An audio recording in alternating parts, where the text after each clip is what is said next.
Cash method has done me very well so far. I am really liking it, and it's saving me money. Before this, I was just spending money. If I had the money, it was made to be spent. So this just makes me be a little bit more careful. And because you're categorizing the money, it just forces you to pay attention to what you're spending in each category. And once that's gone, you're supposed to be done with it. Hi everybody, thanks for clicking on this video and welcome to my savings, budgeting, and YouTube journey. Today we're going to go ahead and get into our budget closeout. Tonight is the night before payday. So what that means is I am closing out the budget from the last payday. So we got paid on April 10th, and this is the night before our next payday. So within that pay period, I like to track my expenses to see how much I spent and then compare it to what I planned or budgeted and expected to spend. So that's what we're going to do. And we're also going to take a look at how that is going to affect the new paycheck that we're going to get tomorrow, because there is some rollover, which is good. That means there's money left from the last paycheck that I have not spent. So let's get into it really quickly. Disclaimer, my cat is in here, and for a deaf cat, she meows a lot. When we first got her, we didn't even know if she could meow, but she sure can. Anyway, back to it. So let's save this for last. Actually, I'm going to do that first. So what we're going to do first is I'm going to show you the cash rollover. So the cash that I have left. All right, so this is the little pouch that I've been using for the last few days, just because we haven't gone anywhere fancy. So that was easy to just, carry around. But I have a running bank balance. So this is the thing that I love. So I got this from another YouTuber. I gave her credit in that last pre-payday prep for Paycheck A. I can't remember the name off the top of my head. But if you want to go take a look at that video, please do, so you can kind of see where I started compared to where I am now. So this is Paycheck A. I wrote in, how much I put in the envelopes and how much was existing. So before I got paid, there was $82 between my pet and health envelopes. So these are all cash envelopes that I carry around with me. Those two are new. Those are two ones that I am adding to my wallet that I didn't use to carry around. But having this running bank balance is great, not only to track no spends, but to keep track of the date and what category I spent in. This has been great to just have everything all in one. I also individually do some expense tracking. So let me show you what I have left. So as you can see, the personal category has $0 left. And my favorite, dining out, never has any money. So there's nothing left in there. Entertainment does have some money. Entertainment has a few dollars. 1, 2, 3, 4, 5, 6. Entertainment has $6. And some of that, unfortunately, was used for dining out, but I'll show you that in my closeout. Okay, and then this is Pet. That's just a coupon. Pet has $50, $60, $71. So we didn't spend anything in Pet, but I am expecting to spend some money for that. Oh, sorry, this is Health. That's in the wrong one. That's Health. So Health has $71. This is Pet. Pet Care has, we didn't use anything out of either. Pet Care has $20, $35, $36, but she does have some litter that she needs. So we'll probably spend some of that in this pay period, which is why I'm just rolling everything over this time. Usually I, take this cash out and put it towards other things. But for now, we're going to keep Pet and Health in there. I'll probably continue to always keep Pet and Health as rollover. The other ones at the end of the April month for me, which ends on May 7th for me. So if you haven't seen my other videos, my month is not based on a calendar month. It's based on the 2 paychecks that I get. So my month will end on May 7th. When I do the closeout for the month of April at that time, then I'll see what's left in the cash envelopes. And if I have money left over, then I can put those towards our different savings categories. Hopefully, fingers crossed. Okay, miscellaneous still has some money. Miscellaneous has $1, $2, $3, $4. And this income part is just for if I need to take any cash back to the bank. So that's the cash envelopes, which is nice. I mean, $117 is pretty good to still have money left over. The cash envelope system has done me very well. Cash method has done me very well so far. I am really liking it, and it's saving me money. Before this, I was just spending money.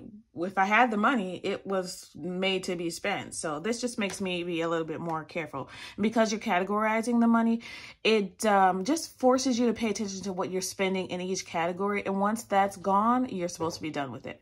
Clearly, I did not follow that rule when it came to dining out, but mostly I do. All right, let me show you my other spending. So here I am tracking, this is my new budget planner, which I am loving. Here I am tracking all the money movement. So cash envelopes, I just showed you that there. So that's been easy to track because I'm keeping that in my wallet. And then here we have the variable, which is my main account. So in the main account, I only keep money as of now, but you know, I change things frequently just because I'm trying to see what works.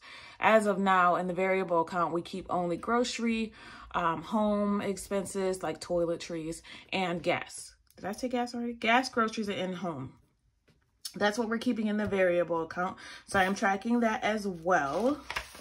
And then lastly, this is the fixed expenses. This is for bills. It's supposed to be only for bills, but this is the account that I use for bills. So I'm tracking in all 3 spots, and the math is finally working out. One thing that happened that it's because I'm new to this whole planner setup is that I ran out of room. Clearly there's no more room for fixed expenses, and we still have another paycheck to go for this month. So yeah, so I'm gonna have to put paycheck B over here, which is fine. And then over here, I'm going to have to split up variable and the cash envelopes, which I really don't think I need to put the cash envelopes here if I'm already putting them on this tracker here, but maybe we'll reevaluate that next month. All right, so that's it. I did very well with tracking this month, very, very well. So that made it a lot easier. Not easy. Closeouts will never be easy, which, okay, so let me explain to you what a closeout is for those of you who don't know. If you do know, you can skip this part. So closeout is when I go back and look at all of my expense tracking, which is the first step of doing a successful closeout. I go back and look at everything that I've spent, I categorize it, and then I add those individual categories up to find out what I spent, which is a good way to look at your budget to see if your budget is actually working. So ideally, you will not have spent more than you planned, or at least you won't have spent more than the income that you have. So let me just show you what I figured out. All right, so here is the closeout. So these always look crazy. I apologize. I do not have neat handwriting. I'm sorry, I just don't. I can bring you a lot of stuff. Handwriting is not one of them. So this is the budget that I set up for the beginning of Paycheck A. So again, if you are to watch that video, you'll probably see me fill out a different sheet. But this is the sheet I'm going to be using here forward because it matches. It's just a copy of the monthly budget that I have in this planner here. So, and I'm hoping that that will make the monthly closeout easier. It did make it easier to compare what I actually spent to what I budgeted. So you'll see here in the categories, the first thing that I updated is the income. So at the end of the paycheck, I always look at adding any savings or sinking funds that I used to my income, because if I pulled it from an envelope and I used that money, then that means money that I didn't plan to have, I am now using. So I added sinking funds. We had already planned to spend $205 for my daughter's hair appointment, but we ended up spending $210. Listen, the tip is not a lot, but it's something. So I just added that in there and I rounded it up to, I gave her $210 instead. I also used Mom Miscellaneous, my sinking fund. So I have an envelope saved for miscellaneous things for myself. I had to pay for a transcript. So that's where that went. And then the cash rollover from last pay period, I did not budget that in. And the problem with that is I completely forgot that there was already money in the health and pet envelopes. So that could have thrown me off, but I caught it. I caught it. I'm very proud of myself this time. I caught it. So I added that $82 that was already in the cash envelope before I put anything in there on payday for Paycheck A on the 10th. So my estimated income for that pay period was $3,027.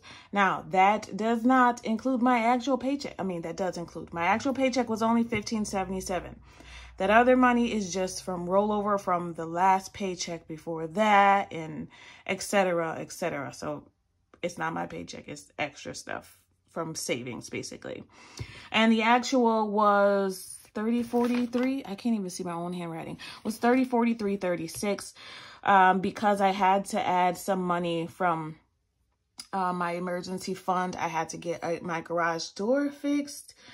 If you've been watching me for a while, you know that my house, I have lots of things that I need to fix, and hopefully little by little I can do that, but I don't want to completely empty out my emergency fund in the process of trying to fix this house.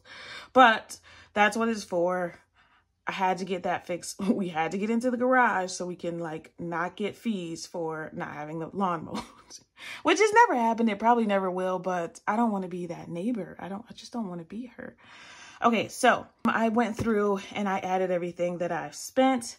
Another tip, or something that I realized I wasn't doing, I did say this in my last video, but unexpected things that I paid for that I need to track, I started adding those in here. So that makes it easier when I go back and look, and so I don't have to remember. So as soon as I spend something I didn't expect to spend, I write it in there. Like for my daughter, I made an Amazon purchase for her for a phone case.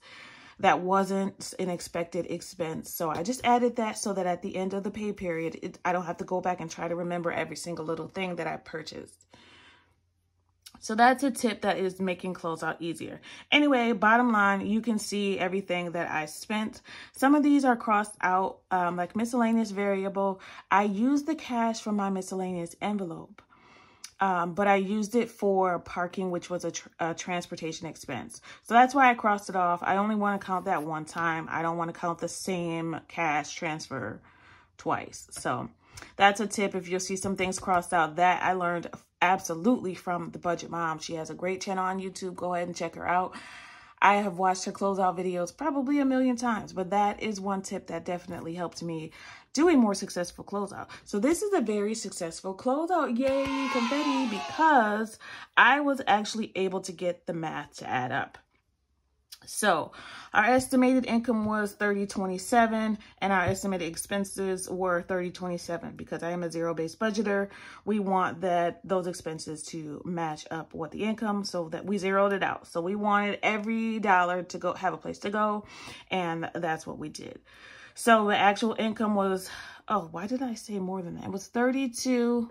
It was right here. I'm looking at the wrong thing. So when I added the emergency fund, the actual income was $32.1940. So, and then we actually spent $2,359.49. So yay, confetti, we spent less than we planned. The only other tip that I realized that I was doing, which was probably throwing me off in other closeouts, was the buffers. So I want to count the buffer in my expected expenses because it needs to come off the top of the balance. But I don't want to count it at the end of the month because that's still in the bank account. Hopefully, it's still in the bank account. So you'll see here that I plan to have $200 in buffers, which means just money that I leave in the bank account for anything unexpected that comes up. Unfortunately, I did use $100 of my buffer in the last pay period, and I have not put it back. I planned on it. Didn't quite work out that way. So not going to worry about that because I will probably be changing banks anyway. Maybe I'll go through that in my cash stuffing. But at the end of the day, the amount that should be left in the bank is based on the expenses and the income subtracting is $859.91. What we actually have between the bank accounts and in the cash that we have here in our wallet is $860.35. So a difference of only, drum roll please, 44 cents. I don't know where that 44 cents is. I probably just did some math wrong somewhere, but for 44 cents, baby, I am so happy about that. I can't even explain how happy I am about that. This is the closest I've ever gotten to a perfect closeout. Yay me. Okay, so that's it for that. Now, as I explained, we have $860.35 to start the month. 117 of that is in the cash envelopes that I showed you. The rest is in the bank account. Let me show you the update that I made to the payday prep. So I did my pre-payday prep and I uploaded that on Monday. So this is the update because it includes that $800 some dollars.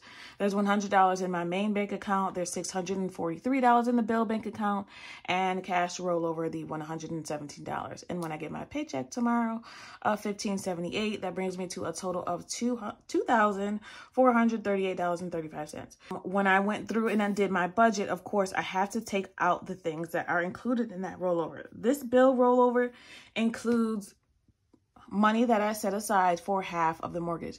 So half of the mortgage is $445.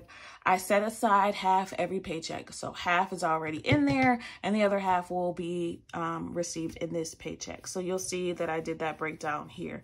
So mortgage A, paycheck A, rollover. That $445 is right there. And then we're adding another $445 in there. So even though it's rollover, it's not extra money. It's just money that I haven't used yet or bills that haven't come out yet, unfortunately. Yeah. So I just want to be very, very clear on it's not extra money. So I've already, took the total that we're going to be starting with, and I've done all of my calculations. So not much has changed. The only thing that changed is allowance. So you'll see that allowance is $0. I did give her a cash advance. She wanted to do something with friends this past weekend, so I gave her $20 this past pay period. So, allowances, we don't owe anything for allowances pay period. Oh, here I changed gas. So gas, I ended up charging on my credit card. I realized that I didn't have enough money in that variable expense account because I used it for the wrong things, dining out. So we ended up charging it on the Discover. So what we're going to do is just put that $50 that we planned for gas this pay period back to that Discover payment. Because it's full now, I just filled it on Monday, so we probably won't need anything more for gas for this pay period. And that's about it. And the only other thing I should probably mention is this cash. So we're only actually going to be taking $200 out in cash, but I wanted to make sure that I noted that why is Alexa randomly telling me the weather? Anyway, but I wanted to make sure that, that was so weird. I wanted to make sure that that $117 that's already in there gets taken off of the balance. So I don't think that I have extra money when I don't, because it's already spoken for. So this is just the amounts that I'm adding to it, and these in parentheses is just what is left in there. Usually that's not included because usually either there's no money left or I've reallocated that money to our different savings binders here. But we're not going to do that this time. We're going to save that for the end of the month, and hopefully we'll have even more money that we can send over to our savings categories or our savings challenges. So pretty much that's it for the closeouts. I mean, it was a pretty fast closeout, but because I have my life together this time, I didn't have to sit here and talk your ear off. We got straight to the point. Last thing that I do to prepare for payday is fill out my bank withdrawal form. So we do this as cash stuffers. If you're new to cash stuffing or have not seen other cash stuffing videos, we do this because if I was to pull out just, let's say, a $100 bill, I would not have enough to separate them into our different categories. The purpose of that is the budgeting factor. So if I want to put $55 in an envelope by itself, I need to make sure I have the right denominations to be able to break up that money. So that's why we plan out our money that we get from the bank. Yeah, so I've already written down straight from my budget, what I'm putting in each of these envelopes. These are sinking funds and savings challenges. So these amounts I'll plug in here. Probably just going to do that off camera. You guys have seen me do this before. So basically what I do is plan, I want to take out a $50 bill and a $5 bill for this envelope, a $10 bill for this envelope, a 10 and a 5, etc., etc. So that's how I do it for the wallet funds. And then here, the sinking funds and savings challenges, I usually just put those in the largest denominations I can, just so that the envelopes don't get as full as they can get. Because I'm only contributing like $10 to $15 here and there, they do kind of add up fast. What I think I'm going to do is do a cash condensing every quarter. So instead of waiting until they're too full for me to close the binders, I'm probably quarterly just going to come in and do a cash condensing. I did already do one off camera and took a bunch of money back to the bank. So you'll see when I do my cash stuffing that a bunch of these savings challenges have only placeholders, which means they just have a piece of paper that shows how much is in the bank for that specific category. So to end the video, I am thinking about opening up a high yield savings account. That is one of my quarterly goals for this quarter, so I need to have that done by July 2nd. Right now, I've narrowed my choices down to Sofi and Ally. They both have their own pros and cons. I am leaning towards Sofi right now, at least in the long run. Ally, I might try just for the savings account benefits. They both have, like I said, they both have their pros and cons, but I did just post a poll. If you guys want to give me some more information on whether you've tried either of them, and if you've tried both, that would be even better. You know, what do you prefer? We all, of course, have our own things that we're looking for. For me, I'm leaning towards Sofi more so because they don't have limits on how often you can move your money. And clearly, I move money probably more than the average person, so that might not be a great thing for me to go with. Ally, I believe Ally has like a six savings withdrawals kind of thing, but I do use sinking funds, and I want to possibly move my cash sinking funds into a high yield savings accounts. The good benefit about both of them is that they have buckets, so I can categorize my savings into different things that I'm saving for. For example, I can put one for emergency, one for vacation, one for my daughter, one for my car note, kind of like I have now, but I could put it all in one bank account, one savings account, and it will be earning more interest other than just sitting here in cash, not doing anything for me except, I can't say it's not doing anything for me, but they're not doing as much for me as they could be, you know, working in one of those accounts. I also do want to start getting back into investing. I do have like literally $50 in a Cash App account, but I put in only a little bit of money, and I believe I gained like 19% in my investments from during COVID time. So I'm pretty interested in going back to that, even if it's just a few dollars here and there. So let me know what you think about the accounts, if you've had either, or even if you've just researched both of them and you're leaning towards one over the other. Let me know, you know, some details on what you've found out. So that's it for me today. I want you to always remember it is about progression and not about perfection. Miss the whole finger. It is about progression and not about perfection. Thanks for watching, everybody, and happy saving. Bye.